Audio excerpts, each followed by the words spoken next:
ದೊಡ್ಡಬಳ್ಳಾಪುರ ನಗರದ ಡಿವೈಎಸ್ಪಿ ಕಚೇರಿ ಆವರಣದಲ್ಲಿ ಐಸಿಐಸಿಐ ಲ್ಯಾಂಬರ್ಡ್ ಸಹಯೋಗದಲ್ಲಿ ಹಮ್ಮಿಕೊಂಡಿದ್ದ ಪೊಲೀಸ್ ಸಿಬ್ಬಂದಿಗೆ ಹೆಲ್ಮೆಟ್ ವಿತರಣಾ ಕಾರ್ಯಕ್ರಮದಲ್ಲಿ ಮಾತನಾಡಿದ ಬೆಂಗಳೂರು ಗ್ರಾಮಾಂತರ ಜಿಲ್ಲಾ ಪೊಲೀಸ್ ವರಿಷ್ಠಾಧಿಕಾರಿ ಮಲ್ಲಿಕಾರ್ಜುನ ಬಾಲದಂಡಿ, ದ್ವಿಚಕ್ರ ವಾಹನ ಸವಾರರು ಕಡ್ಡಾಯವಾಗಿ ತಲೆಗೆ ಹೆಲ್ಮೆಟ್ ಧರಿಸಿ ನಿಮ್ಮ ಜೀವ ನೀವೇ ರಕ್ಷಣೆ ಮಾಡಿಕೊಳ್ಳಬೇಕು ಎಂದರು.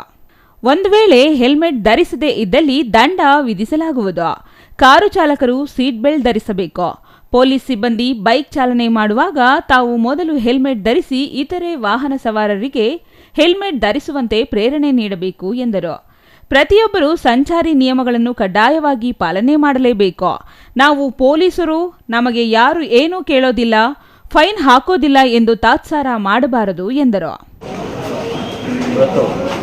ಐಸಿಐಸಿಐ ಬೊಂಬಾರ್ಡ್ ಇನ್ಶೂರೆನ್ಸ್ ಕಂಪನಿ ವತಿಯಿಂದ ದೊಡ್ಡಬಳ್ಳಾಪುರ ಉಪವಿಭಾಗದ ಅಧಿಕಾರಿ ಮತ್ತು ಸಿಬ್ಬಂದಿಯವರಿಗೆ ಮತ್ತು ಅವರ ಕುಟುಂಬ ವರ್ಗದವರಿಗೆ ಹೆಲ್ಮೆಟನ್ನು ವಿತರಣೆ ಕಾರ್ಯಕ್ರಮವನ್ನು ಹಮ್ಮಿಕೊಂಡಿದ್ದೀವಿ. ಸಂಸ್ಥೆಯ ಪ್ರತಿನಿಧಿಯಾದ ಸುಪ್ರಿಯಾ ಅವರು ಸಹಿತ ಈ ಒಂದು ದಿನ ಪಾಲ್ಗೊಂಡು ನಮ್ಮ ಸಿಬ್ಬಂದಿಯವರಿಗೆ ಮತ್ತು ಅವರ ಕುಟುಂಬ ವರ್ಗದವರಿಗೆ ಹೆಲ್ಮೆಟನ್ನು ವಿತರಣೆ ಮಾಡಿದರು.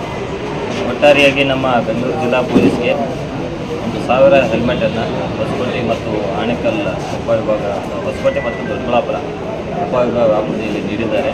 ಮುಂದಿನ ದಿನಗಳಲ್ಲಿ ನಮ್ಮ ಇತರೆ ಕಡೆ ಸಹಿತ ಅವರು ಹೇಳಿದ್ದಾರೆ.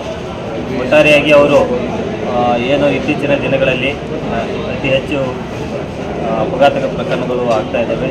ಅದರ ಜೊತೆಗೆ ಸಾಕಷ್ಟು ಅಪಘಾತ ಪ್ರಕರಣಗಳನ್ನು ನಾವು ನೋಡಿದಾಗ ಮೇನಾಗಿ ಟೂ ವೀಲರ್ನಲ್ಲಿರುವ ಸಂಚರಿಸುವ ಏನು ಸವಾರಿರ್ತಾರೆ ಅವರು ಹೆಲ್ಮೆಟ್ ಹಾಕದೇ ಇರುವುದು ಅವರು ಸಾವನ್ನಪ್ಪಲಿಕ್ಕೆ ಪ್ರಮುಖ ಕಾರಣ ಆಗಿದೆ. Mahesh, CTV news, Doddaballapura.